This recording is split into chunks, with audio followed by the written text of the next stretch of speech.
دوستو آج اس ویڈیو میں آپ کو ہم دنیا کے ایک ایسے ملک کے بارے میں بتانے جا رہے ہیں جہاں پر لڑکے لڑکوں کے ساتھ اور لڑکیاں لڑکیوں کے ساتھ سیکس کر سکتی ہیں۔ اور سب سے شرمناک بات یہ ہے کہ یہاں پر لڑکیاں چاہے وہ کہیں پر بھی ہوں لڑکوں کے درمیان ہونے کے باوجود بھی اپنی برا اتارنے میں ذرا سی بھی شرم محسوس نہیں کرتی۔ دنیا کا ایک ایسا ملک جہاں پر ایک ایسا ٹورسٹ پلیس بھی ہے، گرلز انڈر گارمنٹس ہیں اور جسے گرلز انڈر گارمنٹس کے نام سے ہی جانا جاتا ہے۔ ایک ایسا ملک جہاں پر لڑکے اور لڑکیاں آپس میں 16 سال کی عمر میں سیکسول ریلیشن شپ قائم کر سکتے ہیں۔ اس ملک کا ایک اور اہم ترین راز یہ ہے کہ یہاں پر سورج سب سے پہلے طلوع ہوتا ہے اور یہاں کے لوگ سب سے پہلے سال کو ویلکم کہتے ہیں۔ چونکا دینے والی بات یہ ہے کہ اس ملک میں انسانوں سے زیادہ تعداد بھیڑوں کی ہے۔ دوستو اس ملک کا نام نیوزی لینڈ ہے اور اسے دنیا کا عیاش ترین ملک بھی کہا جاتا ہے۔ اگر بات کی جائے دنیا میں اس ملک میں سیم سیکس میرجز کی تو 2013 میں نیوزی لینڈ میں سیم سیکس میرج ایکٹ کے نام سے ایک قانون پاس کیا گیا تھا، جس کے تحت نیوزی لینڈ میں رہنے والوں کو یہ اجازت دی گئی تھی کہ لڑکے لڑکوں کے ساتھ اور لڑکیاں لڑکیوں کے ساتھ شادی کر سکتی ہیں۔ اور یہی وجہ ہے کہ اب نیوزی لینڈ میں لڑکیوں کا لڑکیوں کے ساتھ اور لڑکوں کا لڑکوں کے ساتھ شادی کرنے کا رجحان آپس میں بہت زیادہ بڑھ چکا ہے۔ اور ایک دلچسپ بات یہ ہے کہ نیوزی لینڈ کے شہر کارڈرونا میں ایک ایسا ٹورسٹ پلیس ہے جہاں پر لڑکیاں اپنی برا اتار کر لٹکا دیتی ہیں، اور آج یہ جگہ لڑکیوں کے انڈر گارمنٹس کی وجہ سے دنیا بھر میں نہ صرف فیمس ہے بلکہ ہر روز یہاں پر ہزاروں ٹورسٹ کی بھیڑ جمع ہوتی ہے جو صرف اس جگہ کو دیکھنے کے لیے آتے ہیں اور یہاں پر اپنی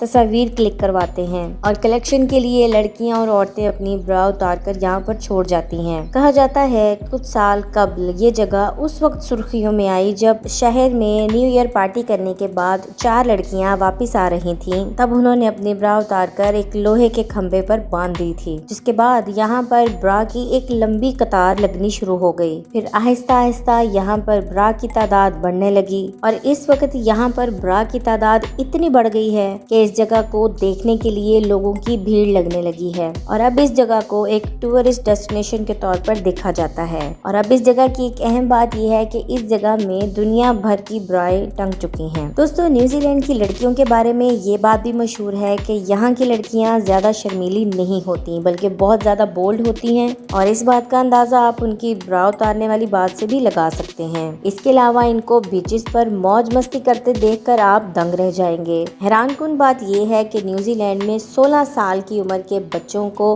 سیکس کرنے کا حق مل جاتا ہے، لیکن یہاں پر بچے 18 سال سے پہلے شراب نہیں پی سکتے۔ اس کے علاوہ یہاں پر 15 سال کی عمر میں ڈرائیونگ لائسنس کے لیے بھی اپلائی کر سکتے ہیں۔ جہاں پوری دنیا میں 6000 لوگ سانپ کے کاٹنے کی وجہ سے موت کا شکار ہو جاتے ہیں، وہیں پر نیوزی لینڈ میں اتنے جنگل ہونے کے باوجود وہاں پر ایک بھی سانپ نہیں رہتا، اور یہ واقعی ہی ناقابل یقین بات ہے۔ یہاں پر کبھی کبھار کوئی سانپ نظر آ بھی جائے تو اسے فوراً پولیس کے حوالے کر دیا جاتا ہے۔ آپ کو بتاتی چلوں کہ نیوزی لینڈ دنیا کے 5 سب سے کم ترین کرپٹ ممالک میں آتا ہے۔ یہاں پر کرپشن نہ ہونے کے برابر ہے۔ یہاں پر لڑکے اور لڑکیوں کے درمیان زیادہ فرق نہیں کیا جاتا، اور ان کی تنخواہوں کے درمیان میں بھی صرف 5% کا فاصلہ ہوتا ہے، جو کہ بہت کم ہے۔ مقصد یہ کہ نیوزی لینڈ میں لڑکے اور لڑکیوں کو برابر کے حقوق دیے جاتے ہیں۔ شاید یہی وجہ ہے کہ نیوزی لینڈ کی لڑکیوں کو دنیا کی سب سے خوشحال لڑکیاں مانا جاتا ہے۔ اس کے علاوہ نیوزی لینڈ دنیا میں وہ پہلا ملک ہے جس نے عورتوں کو ووٹ کاسٹ کرنے کا رائٹ دیا تھا۔ دوستو نیوزی لینڈ چاروں طرف سے سمندر میں گھرا ہوا ایک انتہائی خوبصورت ترین ملک ہے۔ یہاں پر آپ جہاں بھی جائیں گے آپ کو سمندر ہی سمندر نظر آئے گا۔ یہاں پر ایسی کوئی بھی جگہ نہیں جہاں سے سمندر کی دوری 128 کلومیٹر سے زیادہ ہو۔ نیوزی لینڈ کی ایک اور سب سے خاص بات یہ ہے کہ یہاں پر زیادہ تر لوگ یورپ سے آئے ہوئے ہیں، اور آج بھی نیوزی لینڈ کی رانی انگلینڈ کی رانی ایلزابتھ کو ہی مانا جاتا ہے۔ دوستو بات یہ ہے کہ نیوزی لینڈ آسٹریلیا سے تقریباً 1500 کلومیٹر کی فاصلے پر واقع ہے، لیکن آسٹریلیا نیوزی لینڈ کو اپنا ہی حصہ مانتا ہے۔ شاید یہی وجہ ہے کہ نیوزی لینڈ والوں کو آسٹریلیا جانے کے لیے اسپیشلی ویزے کی ضرورت نہیں پڑتی۔ لیکن نیوزی لینڈ کی اہم بات یہ ہے کہ نیوزی لینڈ میں جانے کے لیے زیادہ موٹے لوگوں کو نیوزی لینڈ کا ویزا نہیں ملتا۔ نیوزی لینڈ کا دارالحکومت والٹن شہر ہے۔ نیوزی لینڈ میں ایک بلو لیک نام کی جھیل ہے جس کا پانی بہت زیادہ صاف ہے اور یہ جھیل دنیا کی سب سے صاف پانی والی جھیل مانی جاتی ہے، کیونکہ اس جھیل کا پانی اتنا صاف ہے کہ آپ 85 میٹر گہرائی تک جا کر بھی اپنی آنکھوں سے سب کچھ صاف دیکھ سکتے ہیں۔ دنیا میں سب سے زیادہ بھیڑیں بھی نیوزی لینڈ میں ہی پائی جاتی ہیں۔ یہاں انہیں دودھ اور اون کے لیے پالا جاتا ہے۔ بھیڑوں کو لے کر نیوزی لینڈ میں یہ بات مشہور ہے کہ یہاں پر ایک شخص کے مقابلے میں 9 بھیڑیں ہیں۔ یہی وجہ ہے کہ نیوزی لینڈ میں ڈیری فارم کا بہت بڑا کاروبار ہے اور یہاں پر ایک انسان کے لیے ایک سال میں 100 کلو مکھن اور 65 کلو چیز تیار کی جاتی ہے۔ دوستو، فرسٹ ورلڈ وار کے وقت نیوزی لینڈ کی آبادی صرف 10 لاکھ تھی، لیکن آپ کو یہ سن کر بہت تعجب ہوگا کہ ان 10 لاکھ میں سے 1 لاکھ تو فوجی ہی تھے جو بعد میں جنگ میں شامل بھی ہوئے۔ نیوزی لینڈ کے اندر دنیا کی سب سے چھوٹی ڈولفن بھی پائی جاتی ہے۔ اس کے علاوہ یہاں سب سے بڑی ڈولفن کی نسل بھی موجود ہے۔ یقیناً آپ کو پتا ہوگا کہ ڈولفن دنیا کی سب سے نایاب اور سمجھدار مچھلیوں میں سے ایک ہے۔ نیوزی لینڈ کے لوگوں کی اگر رہن سہن کی بات کی جائے تو یہاں کے لوگوں کا رہن سہن بہت ہی زیادہ امیرانہ ہے۔ یہاں کے لوگ دنیا کے دوسرے ممالک کے مقابلے میں سب سے اچھی خوراک کھاتے ہیں۔ یہ اس لیے بھی ممکن ہے کہ یہاں ایگریکلچر سب سے نمبر 1 پروفیشن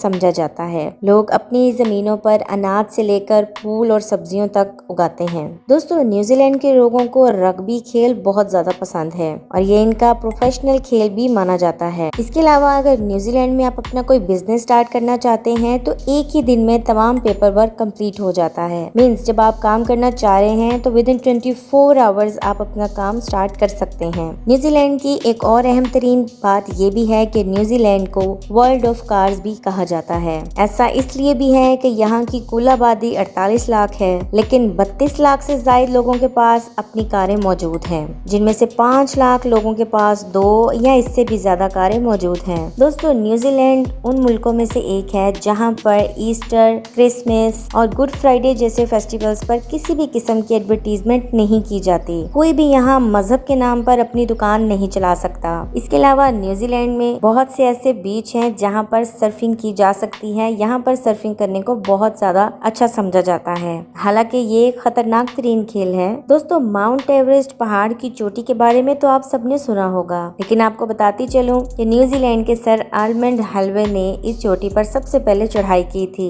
دوستو، نیوزی لینڈ میں کرائم نہ ہونے کے برابر ہے، یعنی یہ ایک کرائم فری ملک ہے، لیکن نیوزی لینڈ میں موجود ایک موگری نامی قبیلہ بہت زیادہ خطرناک ہے، کیونکہ اس قبیلے کے لوگ بہت زیادہ کرائم کرتے ہیں۔ یعنی نیوزی لینڈ میں جو بھی کرائم ہوتا ہے وہ اسی قبیلے کے لوگ کرتے ہیں۔ دوستو، نیوزی لینڈ میں سپورٹس کا کلچر ہمیشہ سے ہی رہا ہے۔ اس بات کا اندازہ آپ اس بات سے بھی لگا سکتے ہیں کہ اس ملک کی کل آبادی اور جیتنے والے اولمپکس کاؤنٹ کیے جائیں تو نیوزی لینڈ دنیا کا نمبر 1 ملک بن جاتا ہے۔ کرکٹ میں بھی نیوزی لینڈ ہمیشہ سے ایک طاقتور ٹیم رہی ہے۔ آپ کو یاد ہوگا کہ پچھلے 2019 ورلڈ کرکٹ ٹورنامنٹ میں نیوزی لینڈ نے ہی انڈیا کو سیمی فائنل میں ہرایا تھا۔ دوستو، اون کی پروڈکشن کے معاملے میں نیوزی لینڈ دنیا کا دوسرا سب سے بڑا ملک ہے۔ یہاں سے پوری دنیا کی 8% اون کی پیداوار ہوتی ہے۔ اس لسٹ میں پہلے نمبر پر آسٹریلیا ہے۔ دوستو، نیوزی لینڈ کے لوگ اپنے گھر سے باہر نکل کر واک کرنا بہت پسند کرتے ہیں۔ کہا جاتا ہے کہ اس ملک کی آبادی کے 84% لوگ مارننگ یا ایوننگ میں واک کرنے کے لیے گھر سے ضرور نکلتے ہیں، اور شاید یہی وجہ ہے کہ نیوزی لینڈ کو اتنا فٹ ملک مانا جاتا ہے۔ دوستو، نیوزی لینڈ میں پائی جانے والی ایئر فش 80 سالوں تک زندہ رہتی ہے اور اپنی زندگی میں ایک ہی بار بچے پیدا کرتی ہے، وہ بھی اپنی زندگی کے آخری سالوں میں۔ تو دوستو، یہ تھے نیوزی لینڈ کے بارے میں چند حقائق۔ آپ کو ہماری ویڈیو کیسی لگی کمنٹ سیکشن میں ضرور اپنے مائنڈ شیئر کیجیے گا۔